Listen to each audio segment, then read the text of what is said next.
And what contemplation is it's, we break down the word. It's very, very simple to break it down. Con in Latin means together or with, and then you have in the middle of the word temple, okay?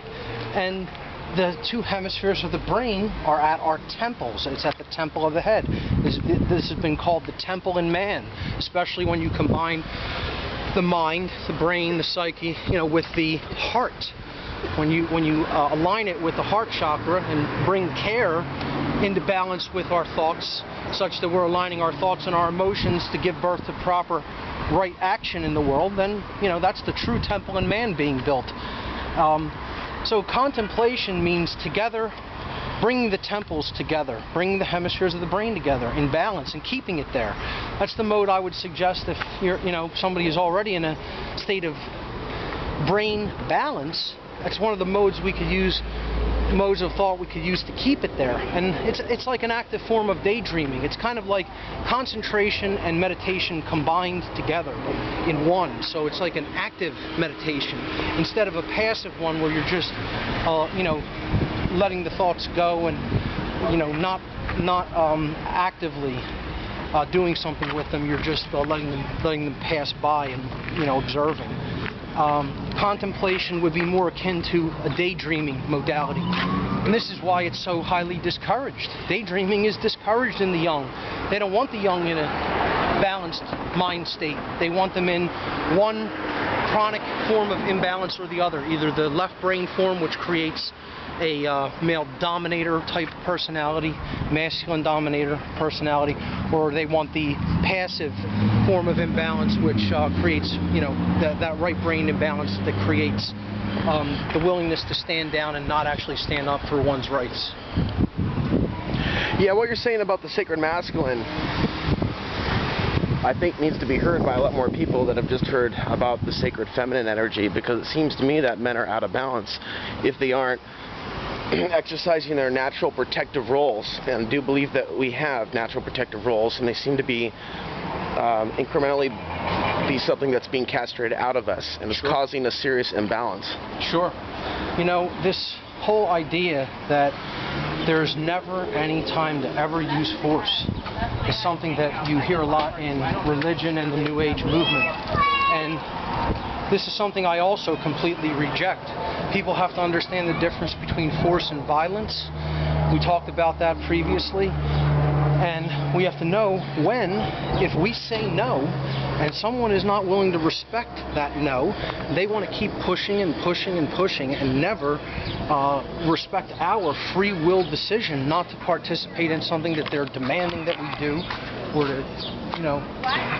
to do something, insisting that we do something that they say we must do, or not do something that they say we mustn't do. If we're not hurting anybody, we have a right to say no to someone else's demands on our free will.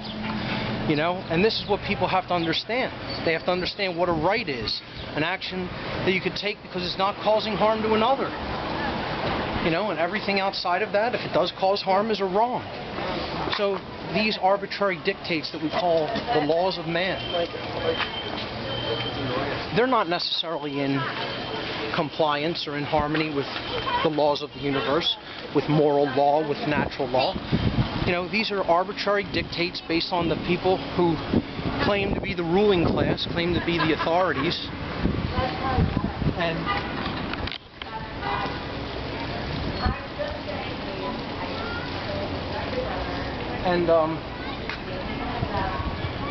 they're not necessarily in compliance with natural law. So we need to know what actions are in harmony with natural law, what actions are not. Therefore, what actions we do have a right to take and which actions we don't actually have a right to take, and that's conscience. That's the knowledge of the objective difference between right and wrong.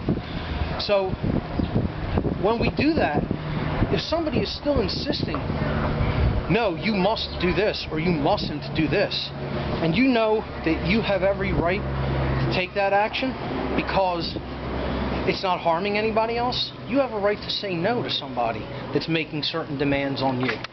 And saying, I'm going to coerce your free will or even do violence to you if you refuse my dictates. So at that point, I think we have to understand at some point there is a right to use force to stop someone else's coercive action against us. And people are very loath to do that because, one, they don't want confrontation. Most people want just peaceful interaction with other people. But they have to understand if somebody else is being violent to you, you have a right to stop that violence with force if required.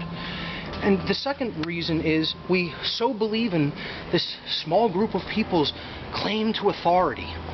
You know, government, police, military, etc. We believe in the concept of authority. And all that's saying is I believe that there's a certain group of people that have rights that other people don't have. They have rights to command, they have rights to compel other people, they have rights to constrain other people's free will against their will when they actually haven't caused harm to anyone else. And at some point, like I said, the sacred masculine dynamic has to be exercised and someone has to say, no, you don't have the right to do this. You're the one who's initiating the violence, and we actually have the right to stop you from taking that action by asking you to stop. And if you refuse, if we say no and then you refuse, then we also have a right to take it into the physical domain and use force to stop that violence. So this is how anarchy would not equate to be chaos. Of course not. How in a situation where that rulers are masters, we would find a way to bring accountability to those that need that accountability. Right. The word anarchy does not mean, contrary to popular misunderstanding, it does not mean the absence of rules. There are always going to be rules in place because natural law is always in place. Natural law is there inherently in creation. It is binding. It is immutable. It cannot be changed. We didn't make it. We didn't put it into effect. We cannot take it out of effect. There are always going to be rules. What we're looking to see is a state where there are no rulers, where there is no ruling class of people who think that they are masters over other people. So this state I like to call anarchony. See, the word anarchy comes from Greek. An in Greek means not present, absent, and archon means master. But if you say it like that, people don't know the second part of the word comes from archon, because we say anarchy, we don't complete the archon. But if we said anarchony, then it becomes very clear that what we're saying is no masters, the absence of masters. If you say to people, the absence of masters, the absence of rulers, give me one word that you think that those phrases would equate to. Almost everybody that you say that to is going to say the word freedom to you back in a word association game. Now when you say, tell me what anarchy means, why wouldn't they immediately spit back the word freedom? Because that's where that phrase, that word anarchy actually means the absence of rulers, the absence of masters, from its etymological roots. So why wouldn't they spit back the same definition, the same word association? Because they don't understand the definition of the word that they're speaking.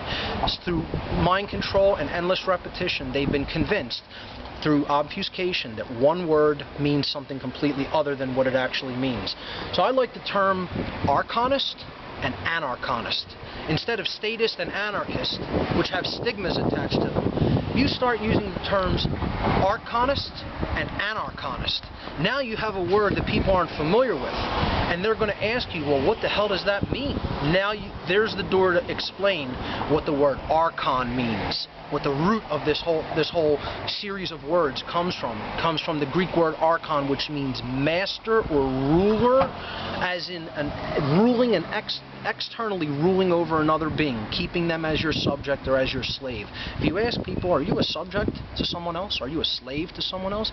Again, almost everybody's going to say, no, I'm free. Okay? Even though, yeah, in the actual physical world, we're not, because we're constantly being held under duress and the threat of violence by people who believe in authority. But these two terms, archonist and anarchonist, that's my suggestion to where we change the term statist and anarchist because, again, of the stigmas associated with them. And again, now that opens the door. You could give them the real definition of what these terms mean. An archonist is one who is for the masters, who is for, a ruling class, for rulers and slaves, masters and slave relationship. And then an anarchist is one who rejects that notion, who says, no, there are no masters, there are no slaves. We are all equal under natural law. When it comes to what our rights are and what our rights are not, we are all equal. And it does not mean that there are no rules or laws. Natural law is always going to be in effect. It means that there are no rulers and that there are no masters, and that state of anarchy is the actual natural state of mankind.